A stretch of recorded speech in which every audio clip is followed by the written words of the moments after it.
melanjutkan kajian kitab Ayyubul Walad. Pada kesempatan yang lalu sampai kepada halaman 21 garis yang keempat.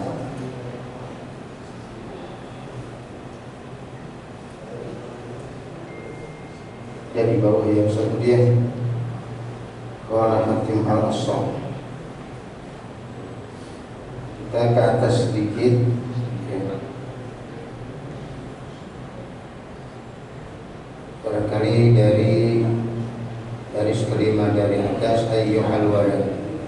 Bismillahirrahmanirrahim. Qala radhiyallahu anhu, ayyuhal waladu, wahai anakku, idza alimta hadzal hadisa, apabila engkau mengetahui hadis ini, hadis yang kemarin yang oleh Imam Shibli disaring dari 4.000 hadis. La hajjata ila ilmil katsiri, engkau tidak membutuhkan ilmu yang banyak. Untuk satu hadis ini diamalkan cukup. Wa ta'ammal, dan renungkanlah bi hikayatin ukhra, pada hikayat yang lainnya. Hikayat itu jundun min junudillah, satu di antara bala tentara Allah yang bisa menguatkan keimanan seorang mukmin. Bahkan Al-Quran sepertiga isinya adalah hikayat, cerita tentang umat-umat terdahulu, cerita tentang Nabi dan Rasul terdahulu sebelum Nabi kita Muhammad SAW. Wazalika, dan hikayat itu adalah anna Hatiman Al-Assam, bahwa seorang ulama yang bernama Hatim Al-Assam rahimahullahu ta'ala kana min ashabi Sukayk Al-Balkhi, beliau itu murid daripada Sukayk Al-Balkhi. Fasa'alahu yawman, lalu Sukayk Al-Balkhi sang guru bertanya kepada muridnya Hatim Al-Assam pada suatu hari. Qala, berkata Sukayk, sohabtani mundu salasina sanatan, wahai Hatim, engkau telah menyertai aku sejak 30 tahun. Ngaji 30 tahun sama seorang guru, 30 tahun saudara-saudara. Karena memang dalam Islam belajar itu masanya minal mahdi ilal lahdi, dari buaya, dari ayunan sampai kuburan, sampai mati. Kalau ngaji nuntut ilmu 30 tahun saudara. Kalau kita belajar sekolah atau akademik udah S berapa itu? 30 tahun. SD 6 tahun, SMP 3 tahun, SMA 3 tahun, S1 katakanlah 4 atau 5 tahun, S2 3 tahun, S3 30 tahun dia mengaji. Ditanya oleh sang guru, ma hasolta biha, apa yang engkau dapatkan selama 30 tahun engkau menyertai. Qala, maka berkata sang murid Imam Hatim Al-Assam, hasoltu samaniya fawabidah minal ilmi, aku mendapatkan 8 faedah ilmu selama 30 tahun belajar dengan engkau wahai guru. Aku dapatkan 8 faedah. 30 tahun menuntut ilmu cuman meringkas 8 faedah. Wahia takbini minhu, dan itu mencukupi diri saya, cukup buat saya, buat bekal dunia dan akhirat saya 8 faedah ini. Li'anni arju, karena aku berharap kholasi, keselamatanku, wa najati, dan kesuksesanku, biha, ada di dalam 8 faedah ini. Faqala Sukayk, ma hiya, lalu guru bertanya, apa yang 8 itu? Qala Hatim, kemudian Hatim berkata, al-fa'idatul ula, faedah yang pertama, wahai guru, anni nazartu ilal khalqi, bahwa saya telah memperhatikan kepada makhluk, semua orang. Makhluk yang dimaksud manusia di sini. Fara'aitu, lalu aku melihat likulli minhum mahbuban, masing-masing dari mereka manusia memiliki sesuatu yang dicintai, wa maksukon, dan sesuatu yang dirindukan. Setiap manusia itu punya sesuatu yang dia cintai.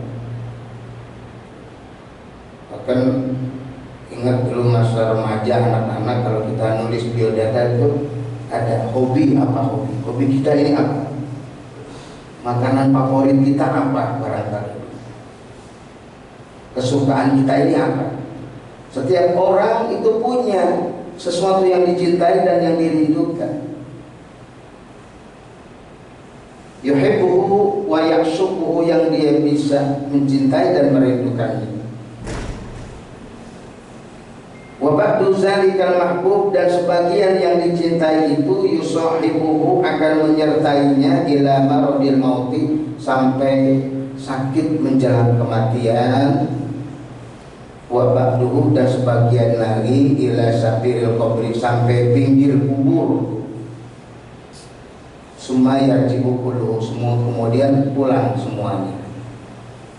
Yang dia cintai pulang semuanya. Ketika kita dikubur, ya jangankan tetangga, kawan, kerabat kita, istri kita sendiri akan pulang meninggalkan kita. Anak-anak yang kita cintai dan mereka mencintai kita akan pulang meninggalkan kita. Kendaraan yang kita cintai akan dibawa pulang, mengantar kita hanya sampai kuburan saja. Habis itu mereka pulang, wa yatrukuhu faridan wahidan, dan meninggalkannya sendiri, benar-benar sendiri. Wala yadkhulu ma'ahu, dan tidak masuk bersamanya fi qabrihi, di kuburnya, minhum, di antara mereka yang dicintai, ahadun, seorang. Saya ingat itu berita waktu mendiang, saya sebut almarhum, mendiang Susana, ratu horor Indonesia, Susana. Ya. Waktu dia meninggal, dia berwasiat kepada suaminya, Beb Sadra, Mas, nanti kalau aku meninggal, tolong tunggui kuburku 40 hari, 40 malam. Aslinya dijalankan 40 hari, habis 40 hari ya pulang. Mau ngapain di situ? Sesuai dengan dia permintaan 40 hari. Batas paling lama itu ditungguin di kuburan. Dan sudah beda alam tentunya.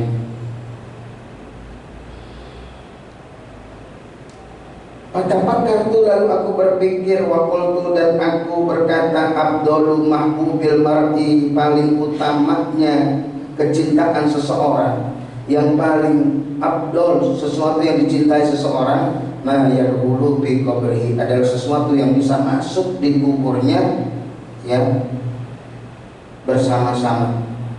Wa yu'anisuhu bihi, dan menghibur dia, menemani dia di kuburnya. Itu sesuatu yang paling pantas untuk kita cintai.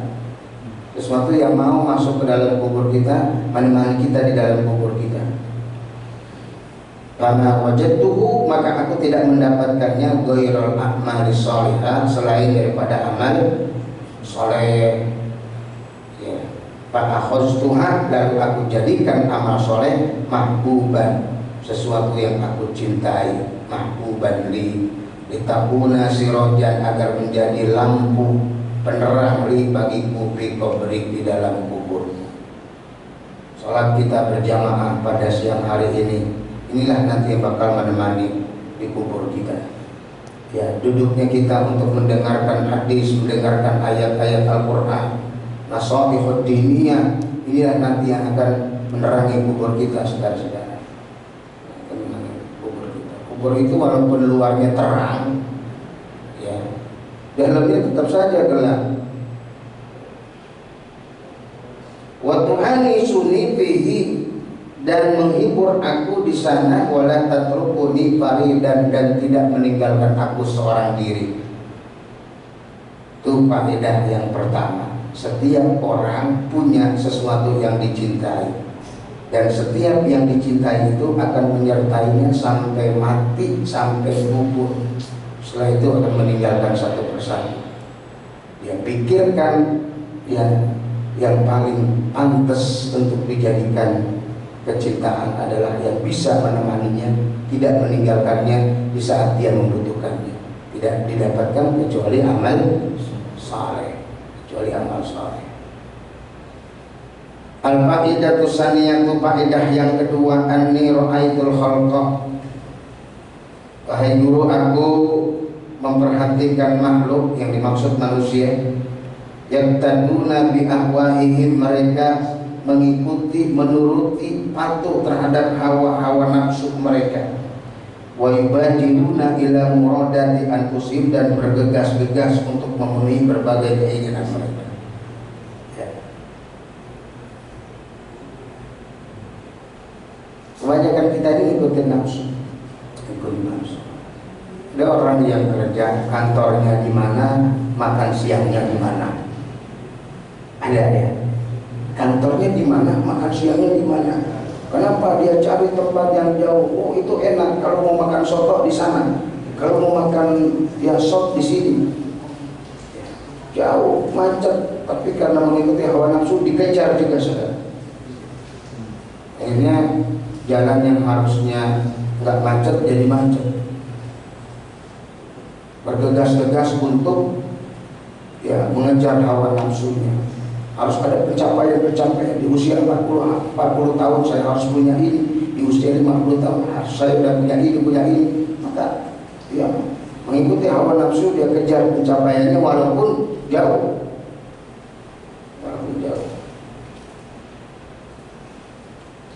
Fata'ammaltu qaulahu ta'ala, lalu aku renungkan firman Allah Ta'ala dalam surat An-Nazi'at ayat yang 40 sampai 41.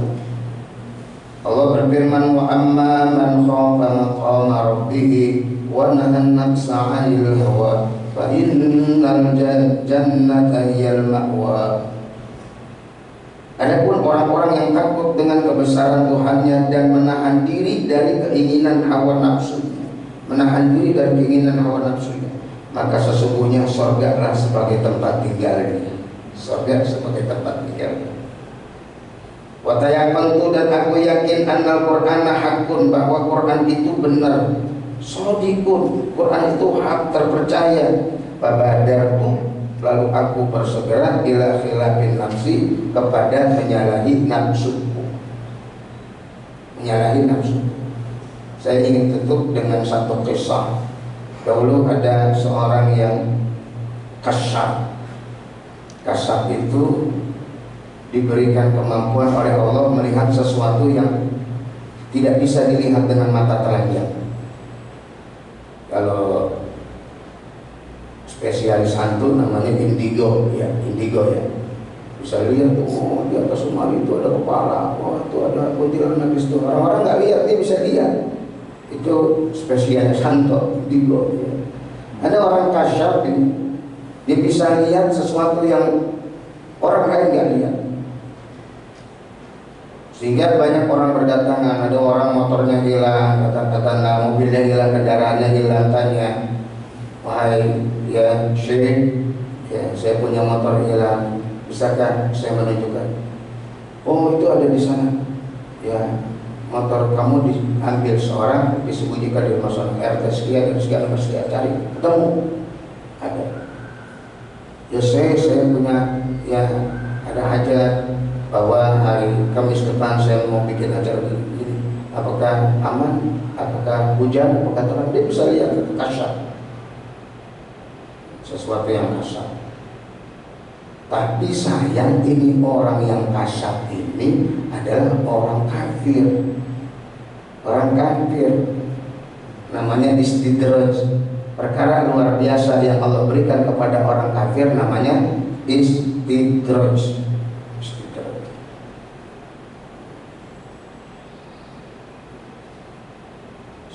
Di tempat itu, di kampung itu ada seorang ulama, ada seorang syekh yang mengkhawatirkan, waduh, ini kalau dibiarkan si kafir yang kasyaf ini bisa mempengaruhi akidah orang Islam yang awam, akan membahayakan akidah orang-orang Islam yang awam. Akhirnya dia datang itu, dia pengen bunuh ini si kafir Kasyaf karena udah banyak menyelewengkan akidah umat Islam. Dia sembunyikan ini pisau di belakang ya pakaian. Dia datangi rumah si kafir Kasyaf ini, kemudian ya dia tidak ucap salam karena bukan orang Islam. Ya fulan, keluarlah engkau, keluar engkau dari rumahmu. Tiba-tiba dari dalam rumah kafir Kasyaf ini ada jawaban suara si kafir Kasyaf, Suhaibul Bait, aku tidak akan keluar rumah sebelum engkau buang pisaumu ya, yang ada di belakang pakaian. Kasyaf dia tahu, belum keluar, baru datang, disembunyikan. Dia tahu, aku tidak akan keluar sebelum engkau membuang pisaumu itu. Wah, kata si Syekh, benar ini orang Kasyaf. Ya, bisa dibuat. Sudah saya buat, keluar engkau, keluar. Ada apa? Berdebat yang sangat sengit sekali perdebatannya, memakan waktu yang lama. Disuruh sadar, disuruh insaf, nggak mau nih si orang kafir Kasyaf. Akhirnya dibentak. Ya, masuk Islam kamu.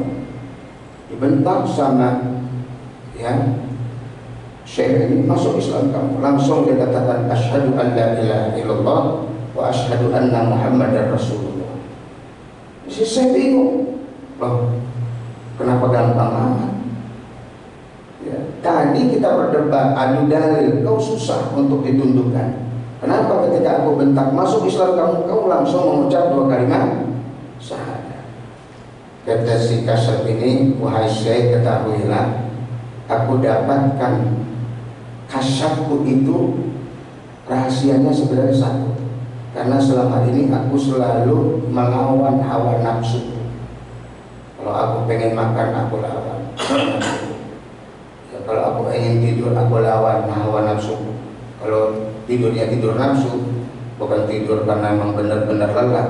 Kalau makannya makan nafsu, bukan makannya benar-benar lapar. Ya, kita kan makannya karena nafsu ya. Sebenarnya sih belum lapar-lapar amat, cuma ditawarin makan ya mau. Ya, ada seorang ulama lagi dari Pandeglang tuh, Buya ya tafsir Munfasir, Buya Munfasir. Itu kalau ada orang minta nasihat sama dia nasihatnya begini, jangan makan sebelum gemeteran. Jangan makan sebelum, bisa apa enggak kita? Kalau udah gemeteran kan berarti udah lapar tingkat tinggi gitu. Gemeteran tambah boleh makan. Kalau belum gemeteran jangan makan.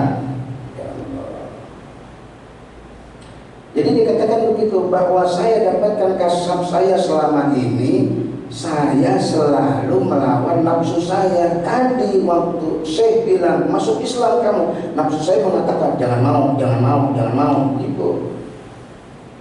Jangan diikuti. Maka saya lawan nafsu saya ketika saya ucapkan asyhadu an la ilaha illallah wa asyhadu anna Muhammadar Rasulullah. Kisah singkat ini, kalau seorang yang kafir ketika dia mampu melawan hawa nafsunya saja bisa menjadi seorang yang Kasyaf, diberikan ya, kemuliaan Allah dengan Kasyaf, bagaimana lagi kita yang beriman kalau kita mampu menundukkan nafsu kita. Ya, maka kalau udah benar-benar lapar, tidur. Kalau emang udah benar-benar ngantuk ya. Jadi ada 8 faedah yang didapatkan Hakim Al-Asqam selama menuntut ilmu 30 tahun. Dianggap cukup itu.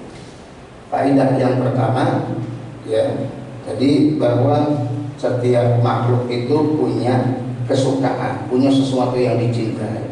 Kita cinta rumah kita cinta mobil kita cinta keluarga kita, tapi semua hanya menyertai kita sampai di kubur kita, kemudian semuanya kembali. Tidak ada yang ikut masuk kecuali amal kita. Maka jadikanlah amal itu sebagai kekasih. Jadi karena amal itu sesuatu, amal soleh itu sesuatu yang dirindukan. Yang kedua, ya bahwa dia lihat banyak umumnya manusia ini menuruti hawa nafsu, berbagai macam nafsu. Tapi dia ingat firman Allah, wa amma man khafa maqama rabbih wa nahaa nafsa 'anil hawa fa inna jannata hiyal ma'wa. Allah jadikan surga ma'wa sebagai balasan orang-orang yang mampu mengendalikan hawa nafsunya. Maka dia ikuti itu.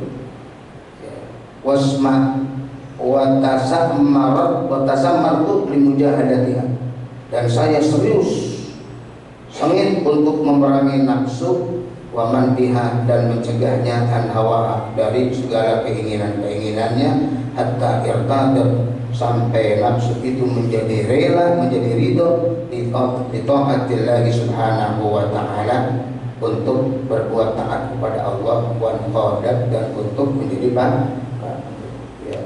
Dan nafsunya kalau habis sembahyang mah langsung keluar dari masjid buru-buru Allahumma lintas jalan dia. Nafsunya mah siapa yang nafsu ngaji dia begitu, kagak nafsu ngaji.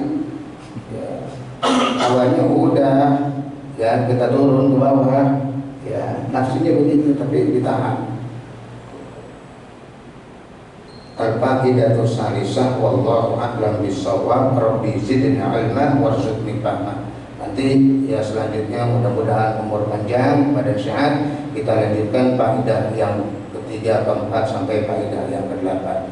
Mudah-mudahan yang sedikit ini ada manfaatnya buat kita semua. Wallahu a'lam bissawab.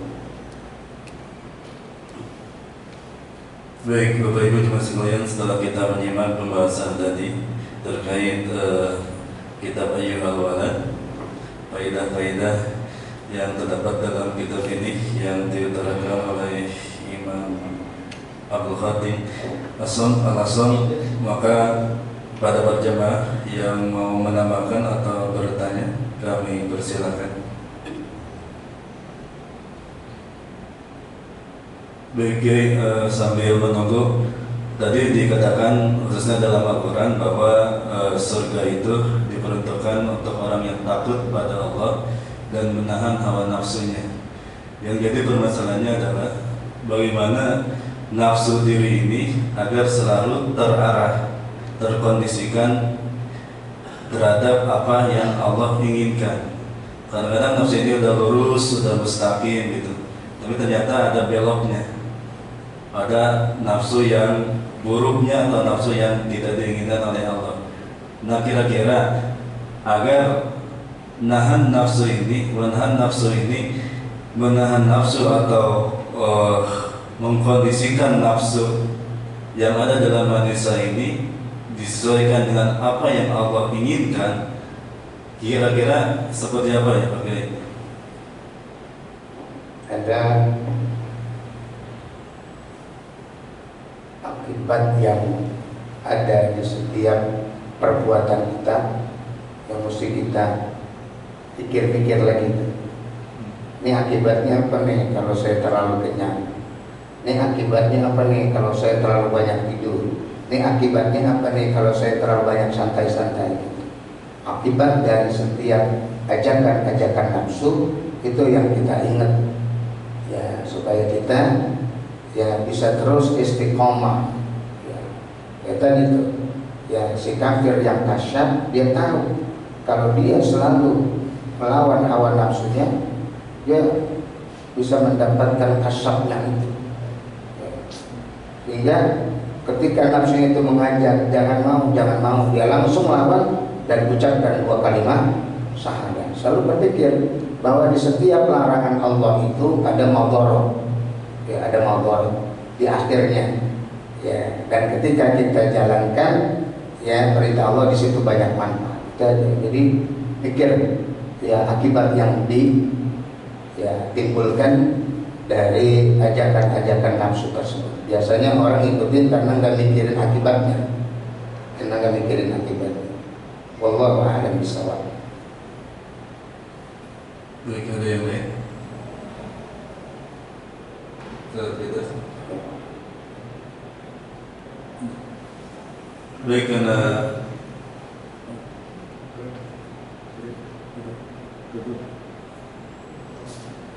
Baik, karena nggak ada yang bertanya lagi dan waktu juga mengakhiri kajian kita di siang ini. Sebelumnya mohon Kiai untuk memimpin doa. Mudah-mudahan kita selalu dalam badan sehat walafiat dan mendapatkan ilmu yang bermanfaat. Al-Fatihah. A'udzubillahi minasyaitonir rajim. Bismillahirrahmanirrahim. Alhamdulillahirabbil alamin arrahmanir rahim maliki yaumiddin. Iyyaka na'budu wa iyyaka nasta'in. Ihdinas siratal mustaqim. Shiratal ladzina an'amta 'alaihim ghairil maghdubi 'alaihim waladdallin. Alhamdulillahirabbil alamin. Allahumma shalli ala sayyidina Muhammad wa ala ali sayyidina Muhammad. Allahumma inna nas'aluka minan ni'mati tamamaha wa minal asmati dawamaha wa minar rahmati sumulaha wa min al-afiyati musulaha wa min al-aisi arqadah wa min al-umri as'adah wa min al-ihsani atamma wa min al-in'ami amma wa min al-fadli aqlabah. Allahumma kun lana wa la takun alaina. Allahumma rabbana atina fid dunya hasanah fil akhirati hasanah wa qina azabannar. Sallallahu alaihi wasallam Muhammadin wa alihi wasallam. Wa subhana rabbika rabbil izzati amma yasifun. Wassalamun ala mursalin walhamdulillahi rabbil alamin.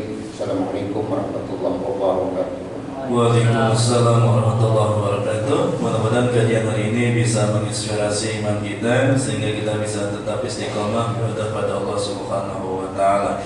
Dan selanjutnya kita akan jumpa Senin besok bersama Ustaz Dr. Wido Supraha SH. Terima kasih. Assalamualaikum warahmatullahi wabarakatuh.